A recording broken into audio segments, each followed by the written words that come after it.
¿Qué tal? ¿Cómo le va? Yo soy María Scherer y me da muchísimo gusto verlo por aquí otra vez esta semana. Y hoy vamos a hablar de este tema que desafortunadamente, no nos deja. Vamos a hablar de la pandemia que pues como se nos advirtió hace meses ya, pues va a ser muy larga y está siendo mucho más larga de lo que pensábamos. Y no terminamos de controlarla por varias razones de las que vamos a hablar hoy con nuestras invitadas, pero déjeme anticiparle dos que yo veo en el panorama. La primera es un confinamiento no tan severo, más leve de lo que ha sido en muchas otras partes del mundo, y súmele que tenemos una gigantesca economía informal que no ha permitido que millones y millones de personas puedan quedarse en su casa y que han tenido que salir todos los días a ganarse la vida, a ganarse el sustento. Y bueno, pues una falla del gobierno en garantizar un ingreso a todas las personas para que efectivamente puedan, como se nos dice todos los días en la televisión, quedarse en su casa. Pero esto pues no ha sido tan fácil. Y bueno, para hablar de este tema, me da muchísimo gusto tener hoy aquí con nosotros en el estudio a Mariló Ajá. Ella es, qué de gusto, Mariló. Muchas gracias por invitarme. Aquí. Ella es abogada, ya le platicará. Ella ha defendido personal médico y otras personas que han sufrido injusticias y muchos problemas en esta pandemia. Y tenemos también a Lulú Mota. Lulú, experta en temas de salud pública. Hola María, muchas gracias por la invitación. Encantada de platicar contigo nuevamente. Gracias, Lulú. Bueno, pues empezamos. Lulú, según tú, ya nos dirá Mariló en su momento, ¿cuáles son los aciertos y cuáles son los errores en la estrategia del gobierno contra la pandemia? Híjole, la verdad es que aciertos me cuesta mucho trabajo identificarlos. Creo que el gran acierto ha sido invitarnos a quedarnos en casa, aunque como ya señalabas tú al principio, sin que fuera algo demasiado severo, porque no puede serlo dadas las condiciones socioeconómicas de nuestro país y que son previas a la pandemia, pero sí veo una serie de desaciertos que tienen que ver con la forma en la cual se respondió y se ha tratado de controlar a la pandemia. Por ahí se ha hablado de mitigar la pandemia. Las pandemias no se mitigan. Las pandemias se controlan y yo no veo una clara estrategia de control en este caso. La mitigación era el por qué explicaba el doctor López-Gatell que iba a ser una pandemia larga, ¿no? Más larga que en otros lados. Sí, pero... O sea, no existe la mitigación. A mí algo que me sucede todas las noches cuando veo la conferencia es que me pregunto si pasé de noche en el posgrado las clases de epidemiología, porque hay nuevos conceptos que está creando el doctor López-Gatell. Me di cuenta porque revisé mis libros y no, él está creando neologismos. ¿No ves la conferencia de la noche, Lulú? Sí la tengo que ver, es parte de mi trabajo como salubrista, pero lo cierto es que pues he tenido que revisitar los libros para ver si algunos de estos conceptos existen. No existe la mitigación de una pandemia. Uno puede mitigar los efectos, por ejemplo, de un huracán, cuando tomas las acciones de preparación, llevando a la gente a refugios o tomando otra serie de medidas, puedes mitigar ahí los efectos en cuanto a la afectación de vidas humanas. Eso no aplica en el caso de una pandemia, como tampoco aplica el concepto tan mencionado de inmunidad de rebaño. Uh-huh. Entonces, demostradísimo. Uh-huh. Mariló, ¿tú ves algún acierto o también ves solamente errores? Cuéntanos. Bueno, como dice Lulú, aciertos yo también veo muy pocos. Sin duda, como es México, es difícil, como dice Lulú, también que tengamos que estar todos encerrados, pero sin duda si hubieran puesto algunas medidas que fueran un poco más coercitivas para mantenernos a todos un poco más seguros. La mayoría llevamos en casa casi 4 meses, otros ni siquiera se encerraron en sus casas, pero sí creo que faltó un poco de mano dura, faltó prevención. Teníamos tiempo para tener un programa mucho más efectivo en cuestiones de hospitales, de reconversión, de triaje, todas esas cuestiones que no se dieron en los hospitales, y por eso los más afectados, aparte de las personas con bajos recursos, han sido todo el personal médico. No piensan, por ejemplo, que la parte de ampliación de la capacidad hospitalaria, esa parte no dirías que ha sido un acierto, Lulú? Sí ha sido un acierto, pero sobre todo por la intervención de actores fuera del sector público. Lo cierto es que ahí observamos una movilización de varias organizaciones de la sociedad civil, de los hospitales privados, y en el sector público sí destacaría yo el caso de los institutos nacionales de salud, que son la joya de nuestro sistema de salud. Pero en realidad los esfuerzos y las propuestas vinieron de fuera, como la transformación de este centro de convenciones en un hospital donde se pudieran atender pacientes En con Centro COVID. Banamex. Así es. ¿Los del ejército, Lulú? Bueno, el ejército merece mención aparte. Ellos están haciendo, por un lado, lo que les dicen, pero también están teniendo medidas muy extremas de cuidado, de prevención con su propio personal, porque saben que tienen que estar listos para responder. Yo también los hubiera involucrado más como se les involucra, y además ha trabajado tradicionalmente de manera muy adecuada la Secretaría de Salud con el Ejército Mexicano cada vez que se aplica el plan de N3, y están considerados como parte no solo del Consejo de Salubridad General, sino del Comité Nacional de Seguridad en Salud. Entonces siempre ha habido un trabajo muy cercano. En un principio se dijo que iban a incorporarse, se dijo que se iba a implementar el plan de N3, pero lo cierto es que no han sido tan activos en las labores con el resto de la población. Me imagino porque habrán cambiado las indicaciones en la Secretaría de Salud Federal en ese sentido. Marilo, tú decías hace un momento que pensabas que las medidas coercitivas debieron haber sido más coercitivas, ¿no? Más duras. Yo tengo mis dudas porque, déjame poner dos ejemplos, ¿no? Jalisco y Yucatán, que son dos estados en donde se pusieron este tipo de medidas más rigurosas, no más fuertes. Y ahora los dos, pues, no están precisamente en un buen lugar. Pero yo siento que ahí faltó un poco de coordinación con la federación. Ha sido todo un desorden completo. La federación no está tomando la responsabilidad de lo que le toca conforme a la Ley General de Salud. Ellos son los que deben de prevenir, ellos son los que debían de controlar la epidemia y de ahí pasarlo todo a los estados. Yo creo que ha sido un descontrol total y falta de comunicación entre los estados y la federación. Sí, ahora quisiera que habláramos un poco más de eso, pero antes déjame preguntarte, Lulú, ¿qué opinas de haber dejado, digamos, el control de la pandemia en manos de una persona? Dejar el control en manos de una persona es algo imposible. Independientemente de la persona. Independientemente de la persona.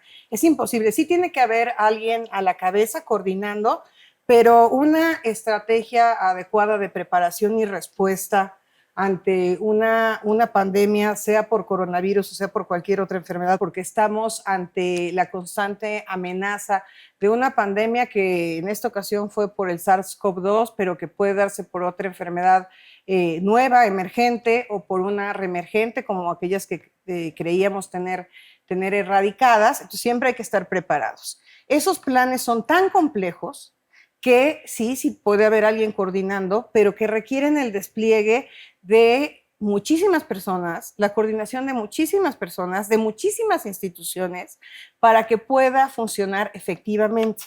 Y a mí sí me llaman la atención dos cosas. La primera, tener a alguien coordinando una respuesta a una pandemia sin que se haya parado en un hospital, sin que haya visitado algún estado para ver cuáles son las condiciones en las que se está dando ahí la búsqueda de casos, que bueno, pues ese es un tema del que vale la pena hablar, porque no se están haciendo todas las pruebas que se requieren, y eso es algo de lo que se ha platicado mucho. Y por otro lado, que no se haya mencionado a las brigadas epidemiológicas. Las brigadas epidemiológicas por años fueron la gran herramienta para que el Sistema Nacional de Vigilancia Epidemiológica, con el que México cuenta y que fue un orgullo durante muchísimos años, pudiera llegar a las comunidades para buscar a los enfermos y para tomar medidas de búsqueda de casos, contactos y de control, e incluso establecer lo que se llama como cercos sanitarios. ¿No es lo que está haciendo ahora el gobierno del DF? En cierta manera, en cierta manera. Digo, es muy parecido, tendría que ser todavía mucho más activo, pero ya se están acercando hacia lo que históricamente ha demostrado funcionar. Marilo, otro de los problemas que son, digamos, que vemos todos con cierta claridad, la estrategia de comunicación. Cómo la valoras tú? Pues básicamente lo mismo que decíamos de los estados, es completamente un desorden. Mientras, ¿Mal desde el principio o en principio estaba bien y tuvo que ser en lo adecuada? personal creo que desde el principio estuvo mal. Como te digo, creo que teníamos tiempo para prepararnos, para hacer los programas, para realizar todo lo necesario en los hospitales, lo cual no se realizó, no se fueron a checar que se realizaran las reconversiones, una cantidad impresionante de médicos se fueron contagiando y básicamente tuvimos dos mensajes. Mientras unos nos decían que nos quedáramos en casa, otros nos decían que nos fuéramos al restaurante. Y básicamente el ser humano le van a dar, si les das dos opciones, se van a ir por la opción fácil, lo que no me va a hacer cambiar mi vida. Entonces, básicamente, me parece muy irresponsable que no hayan tomado lo que es la ciudadanía mexicana para tomar una determinación mucho más tajante, que es lo que te quería decir sobre la coerción, un solo mensaje. Es decir, todos tienen que quedarse en casa y ponerse cubrebocas, como hicieron otros países. Preferimos la gratificación inmediata y no sabemos medir riesgos. Exactamente. ¿Ahora es un problema nuestro o es un problema Yo creo que del es ser mundial, humano? todo es un ser humano, pero por eso necesitamos que el Estado papá nos diga, te quedas en tu casa, te pones tu cubrebocas y tienes cuidado. Ahora, descontando a las personas que, insisto, por más que les digas quédate en tu casa, no No se pueden puede. salir de su casa porque es una cuestión de supervivencia la que está ahí en medio, ¿no? Exacto. Ahora, Lulú, estaba como previsto, o tú lo ves así de cierto modo, que López-Gatell, lo pienso por lo que me dices de que no lo hemos visto en ningún estado, no lo hemos visto en ningún hospital, digamos, es la burocracia del manejo de la pandemia, ¿no? Pero no estaba pensado, no estaba previsto que fuera una especie de pararrayos para el presidente. Bueno, yo no sé si así se pensaba políticamente, pero yo hubiera pensado de un doctor en epidemiología que tiene absolutamente todos los conocimientos necesarios para saber cuál es la mejor estrategia, que le hubiera podido explicar a su jefe que políticamente lo más conveniente era aplicar una buena estrategia de control, que nos hubiera permitido ya ahorita estar saliendo del aislamiento y no viendo cifras de verdad tan terribles como las que vimos ayer, ¿no? El número de casos aumenta de manera exponencial por día, el número de muertos. Y por otro lado, y siguiendo con lo que ya decía Mariló de los mensajes, el mensaje que nos dan, o sea, con los números es uno, y en el discurso es otro, que es que vamos muy bien porque somos el país número 14 a nivel mundial, considerando la población. O sea, a ver, no. Entonces eso quiere decir que hay ciento y tantos países que lo hicieron mejor que México. Eso no es algo de qué sentirse orgulloso, es una vergüenza y yo no sé si así lo hubiera pensado el subsecretario, pero yo tengo que decirlo, estaba convencida y en las primeras entrevistas que me hicieron durante el inicio de este fenómeno, yo estaba convencida de que él iba a responder de otra forma, de una forma mucho más acorde a no solo a su formación profesional, sino a su experiencia. Ahora, dime una cosa, es tarde para cambiar de vocero, ¿no? O a estas alturas de la pandemia, ¿tú harías un movimiento así? Lo que pasa es que siempre las cosas se pueden poner peor. Eso es algo que tenemos que entender que pasa en la salud pública. Porque también me he preguntado que si es tarde para cambiar la estrategia. Bueno, lo que pasa es que si no la cambiamos, los efectos van a ser todavía mucho más negativos. Se cambió en el DF. Así es. Y bueno, se ha visto el caso de varios países, yo no estoy sugiriendo nada, pero en varios países sí hubo personas que a solicitud de los presidentes, de los primeros ministros, dejaron sus cargos y otros que por una cuestión de respeto al cargo y de no haberse conducido conforme a lo que exigían las medidas de prevención, renunciaron. Así es. Bueno, y otros que que se disculparon, ¿no, Mariló? Que se disculparon, que reconocieron que la estrategia no fue lo suficientemente buena o no fue, y eso dio pauta para, digamos, que entrar en otro proceso. Exacto. Yo creo que, como dice Lulú, si no sirve una estrategia, cambiémosla. O sea, ahora sí que es de sabio cerrar. Y creo que hasta se vería bien el gobierno diciendo, no íbamos bien por este camino, vamos a hacer, ahora vamos por acá, con esto, esto y esto, y con otro vocero, claramente. Ahora, Marilo, quisiera retomar algo de lo que hablabas hace rato, ¿no? Del asunto de la coordinación gobierno federal, gobiernos estatales. Porque a estas alturas, no sé si desde el principio, ya me dirán ustedes qué piensan, pero en este momento en el que estamos, ¿no? Que sí hay diferencias muy claras de un estado a otro, de un municipio a otro incluso, pues sí la estrategia debe ser más focalizada, ¿no? Mucho más en pequeño, ¿no? Más en lo local. Exacto. Creo que desde el inicio eso fue un error. Como decía Lulú, debían de haber hecho las brigadas para ver en cada zona cómo estaba haciendo el contagio y así llevar un control. Claramente ahorita que ya está completamente fuera de control todo, nadie quiere tomar responsabilidad de nada, me parece que, como te digo, hay que cambiar la estrategia, irnos a los pequeños municipios, empezar a controlar de poquito en poquito y así a lo grande lograr que la pandemia pues, podamos salir antes de todo esto, ¿no? Lulú, hablaba Mariló hace rato sobre de nuestra incapacidad de evaluar el riesgo, ¿no? En Estados Unidos, y lo ha dicho el doctor Fauci, que algunos estados han abierto según las directrices que se les trazaron, otros estados no. Además hay un asunto político ahí que hay también aquí, del que hablaremos más adelante, pero que esos estados que no han abierto según las directrices, pues han acelerado y aumentado la transmisibilidad. ¿Crees que aquí debiéramos frenar el ritmo de la vuelta a la normalidad, por lo menos en algunos estados? Sí, sí creo que tendríamos que valorarlo porque ante esta cuestión de semáforo sí, semáforo no, parece que además los mexicanos somos un poco daltónicos porque se puso el semáforo en naranja y mucha gente creyó que estaba en verde, y no me refiero a aquellos que, como tú bien señalas, tienen que salir todos los días Sí, porque no hay tienen que otra. hablar de ello No, siempre. personas que no tenían necesidad de salir a la calle vieron el semáforo naranja en verde. Entonces, sí creo que, y otra vez mencionar el caso de la Ciudad de México, que es importante reevaluar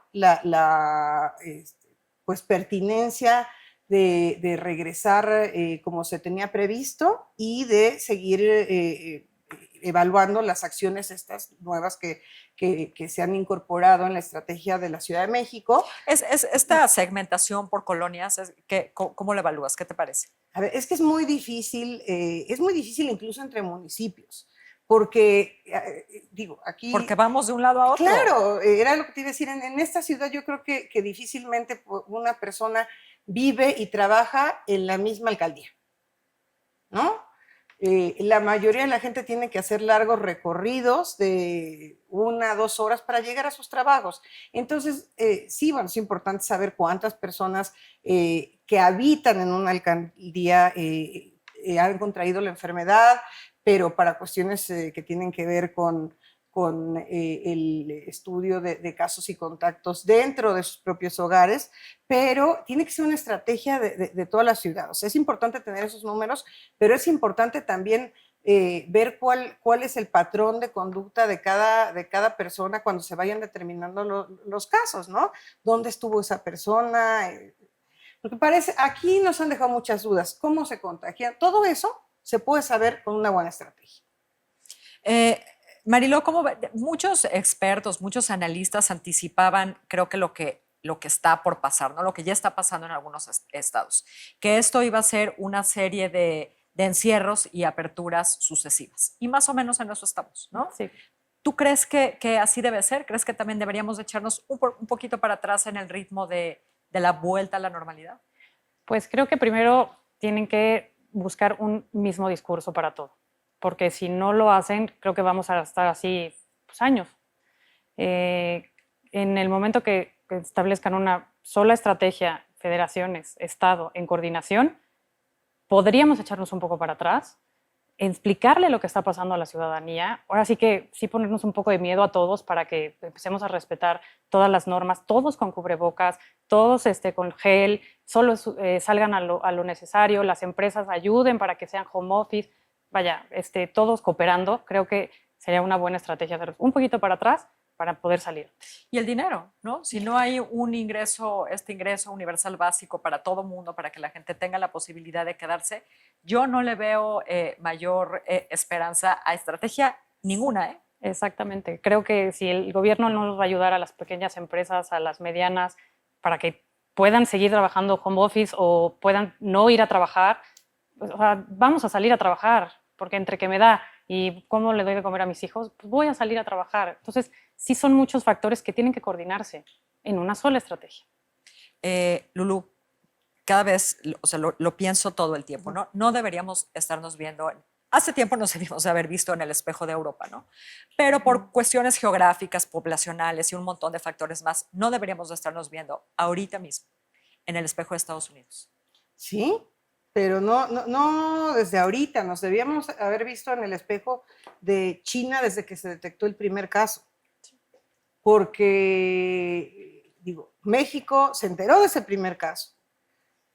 Otro de los actores dentro de cómo funciona el Sistema Nacional de Vigilancia Epidemiológica es la Unidad de Inteligencia Epidemiológica y en Salud, que pertenece a la Secretaría de Salud, y que la pusieron nada más para que ahí llamaras al 01800. No, esa unidad tiene atribuciones mucho más importantes, como el estar justamente captando información de todo el mundo para detectar cuando hay una alerta, generar los reportes que correspondan y entonces que se pongan en camino las acciones de preparación y respuesta. Entonces, nos debimos haber visto en el ejemplo de China. Y yo voy a contrastar el caso del SARS-CoV-2 con el SARS, que no llegó a México. ¿Por qué? Porque desde el primer caso, que también apareció en China, se empezaron a tomar medidas para evitar que fuera a llegar al país, lo cual incluía el revisar a la gente en los aviones, que no teníamos entonces vuelos a China, o sea, pero que pudieran llegar los vuelos que venían de Canadá. Si se acuerdan, el primer SARS afectó de una manera terrible a Canadá. Bueno, pues logramos que no llegara ni un caso.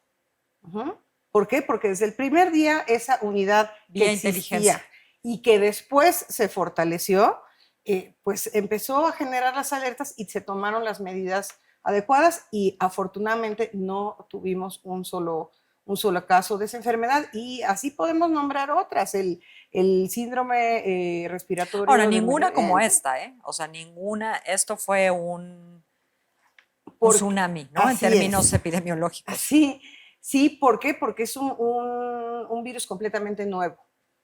En el caso de la influenza, lo conocemos, sabemos que va mutando, sabemos que hay muchos serotipos del virus, o sea, subformas del tipo. Sabemos también desde hace muchísimos años que hay coronavirus, que los coronavirus normalmente se transmiten de animales al ser humano, pero no lo conocíamos ni lo hemos acabado de conocer. O sea, de que apareció hasta ahorita ya ha tenido mutaciones importantes. Sí, no, hay información nueva todos los días, ¿no? Así que ahora es. sí se transmite, sí se queda en el aire y etcétera, ¿no? Vamos sabiendo un poco más cada día. Marilo, hablando de nuevo, volviendo a la falta de coordinación entre los estados, particularmente difícil, porque hay que decirlo, particularmente difícil ha sido la descoordinación con respecto a los estados gobernados por la oposición.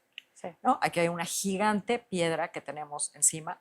Otra vez vuelvo al ejemplo de Estados Unidos, la polarización, ¿no? Tanto allá como acá, viéndonos de nuevo en ese espejo. Insisto, es una enorme piedra, ¿no? ¿Cómo o cuánto afecta y hace más difícil el tratamiento de la pandemia?